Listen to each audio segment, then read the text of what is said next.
Here is Milena's Butterfly. So you're diving in really pretty deep. You got those hands moving up and down, and that streamline is a little open. So make sure you are working on trying to keep that streamline together. We are coming up at a very high angle there. Make sure you are working on being a little bit closer to that straight line idea. We've got a lot of that diving down with those arms out in front of you. Really want to make sure that as your arms are reaching out in front of you, that downward motion is more simply you're pressing on your chest, so you're just trying to lean on it.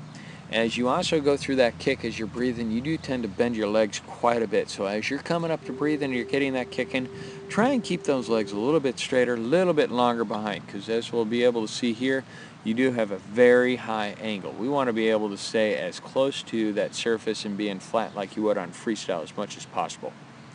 If you can get those hands on that recovery, pointed so that your palms are up towards the ceiling, that's going to allow you to really come in with your arms straight out in front of you, press on that chest, and get more of that freestyle feel as you're doing butterfly, and that should help make butterfly a lot easier. Nice job at camp, Milena. Keep it up. Here is Milena's Butterfly. So you're going off really pretty good line, and as we look here, we do have quite a bit of space right there. Just think about lining up those fingers, wrists, as well as your forearms to help tighten that up.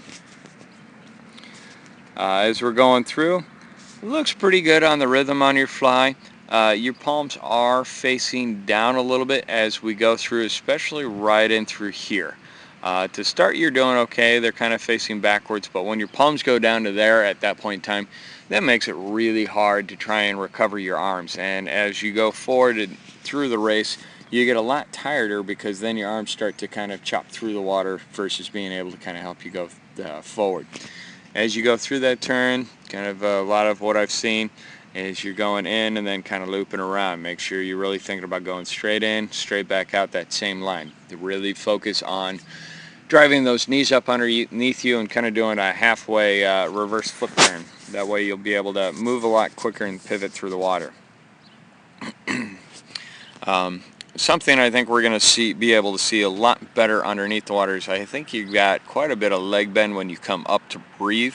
That's going to make it really hard to maintain that horizontal body position on the surface.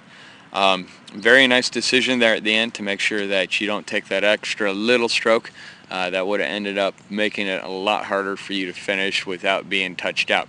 Big thing though is you'll want to make sure as you go into that finish, outside the flags, really try and judge your finish so that you can either maybe take a little bit longer to glide on one or two of those other strokes, so then that very last stroke is going to be a full-length butterfly with all the power and acceleration going straight forward into the wall for your finish. Nice job.